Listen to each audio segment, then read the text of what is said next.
And that's interesting because you mentioned entrepreneurship there, or entrepreneurial flair at least. And I've had this debate, and I think you and I have probably had this debate over beers before, but your thoughts on the word entrepreneur and what that means today. Do you think it's a fair statement today? Because it would appear that everybody's an entrepreneur nowadays and everybody's getting slapped with that title.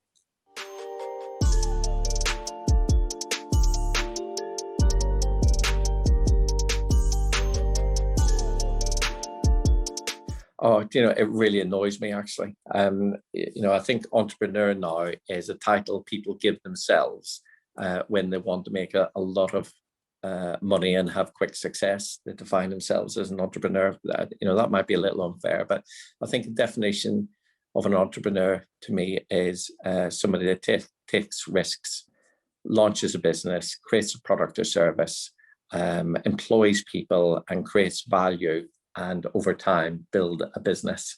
And I think you become an entrepreneur. I don't think you are an entrepreneur. I think it's something you become, and you become it through some successes and through some failures as well. So I think to be a true entrepreneur, you've got to have failed as well along the journey. You've got to have your ass kicked a few times, right? Absolutely. And you got to take some risks as well. No risk, no reward. And if you're not doing that, then I think a lot of freelancers confuse themselves with entrepreneurs. So there's a big difference between self-employed, a freelancer, and an entrepreneur. Entrepreneurs build businesses, they employ people, they take risks, they develop products, they innovate, and they create value. So it's quite different to somebody who's self-employed or a freelancer. There are a lot of those people, that are looking for those get-rich-quick schemes, right? And whether they label themselves as entrepreneurs or, hashtag CEO of a one-person self-employment, there's a lot of those, and the dream of passive income as well. Work 4 hours a week and retire as a millionaire on a beach by the time you're 24 years old. My thinking on a lot of that is it's very disrespectful to those that have put in the years and the time and the effort and the grind to actually do the work. Yeah. Is there a get rich quick scheme? Yeah, I think that is an absolute fallacy. And it's interesting. I've met so many people who have got that mindset. And, Sean, I've known you for 10 years. And I think maybe 10 years ago, you were perhaps one of those as well. You're going to go and create an empire working, 2 or 3 hours a week. I think we all read the Tim Ferriss book. I think that's what it was. We all read the 4 Hour Work Week, and we all dreamed of being on a beach somewhere at some point. And it's been great watching your evolution from those days to, building a really successful, solid business that you built today as well. I think it's amazing to watch that transformation. But I think that everybody wants that. Everybody wants the overnight success. Nobody wants to pay the price for it. Well, let's rewind it a little bit and go back, because although you are based and live in Weston-super-Mare, you do not speak with a Somerset accent. So where were you born? How did you get started? And how did you get to Weston? Let's go that far. Well, that's quite a story. I don't know how long we've got, Sean, or how much we want to delve into this. But as you can tell, I'm from Ireland originally, from Belfast. So I came to England when I was 18, came to London, and that was out of necessity, really. So when I was growing up, it was in the middle of the Troubles in Northern Ireland. So there were some really bad things, really, really bad things happening. So I was a survivor of an IRA bomb when I was 4. So that was a Saturday afternoon shopping centre where the IRA planted a bomb in a restaurant and blew it to pieces, and wow.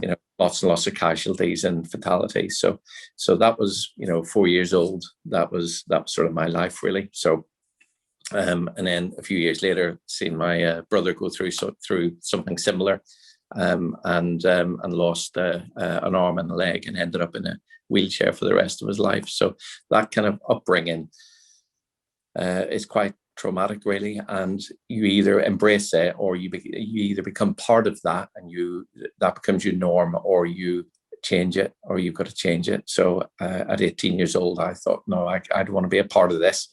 So I got on a plane, one-way flight to London, and thought, this is it, got to start all over. So really, from that point onwards, in that environment, it was really about survival, because I didn't have backup plan. Really, there was no plan B. So I had to work. I had to find somewhere to live, and I had to create an income. So that was my priority at the time. So, and I think that mindset has probably stayed with me ever since. Really, that sense of there is no faffing around. There is no plan B. You've just got to do it.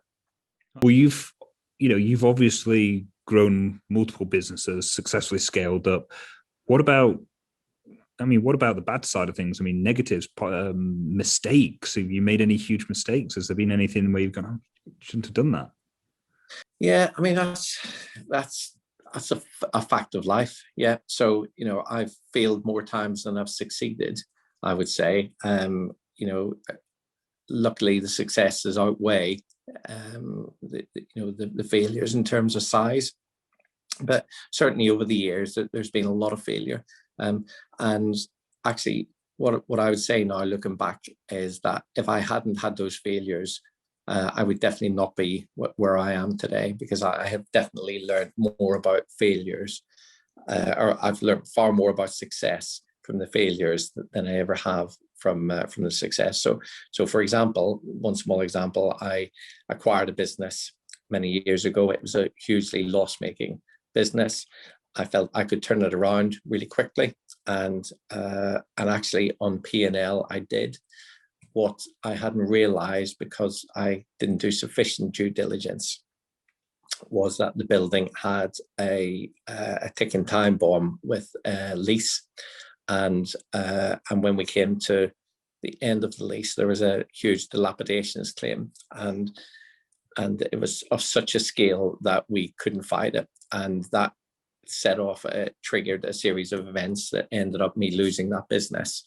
And the most frustrating thing about that was that I had turned the business around in terms of its P&L numbers. It had gone from losing money to making money, but because of this legal issue that was really outside of my control, because I didn't do the due diligence sufficiently in the early days, and I didn't know enough about it. I didn't really understand about leases and dilapidations, and who was responsible for legal costs and all those factors that I didn't know anything about. Because of that business failed.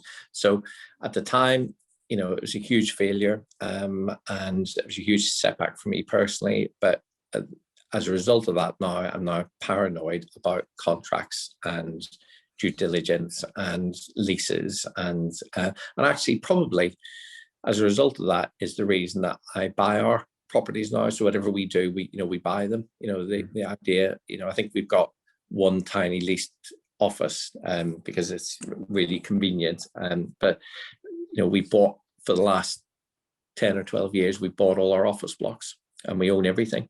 So and that's part of the reason for it. What has been your proudest moment, or probably your biggest success to date in business? Sean, it's not the big things, it's the really little things. So I remember having a conversation many years ago when we were 30,000 a month turnover. And I remember conversation with the director I brought in at that point to help me grow the business. And he sat down with me and said, Andrew, we will never get through 30,000.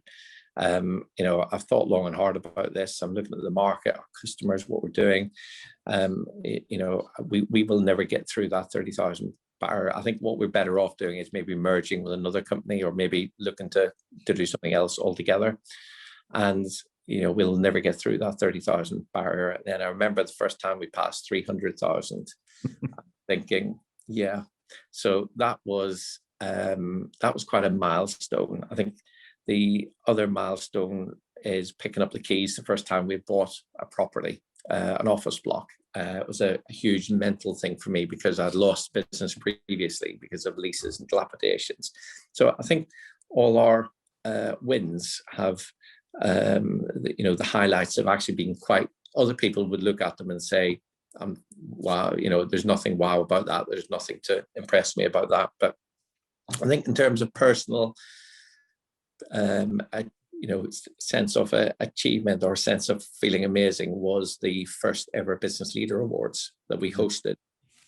So we launched Business Leader magazine in 2012. as a print and digital publication. And we held our first Business Leader Awards in 2013.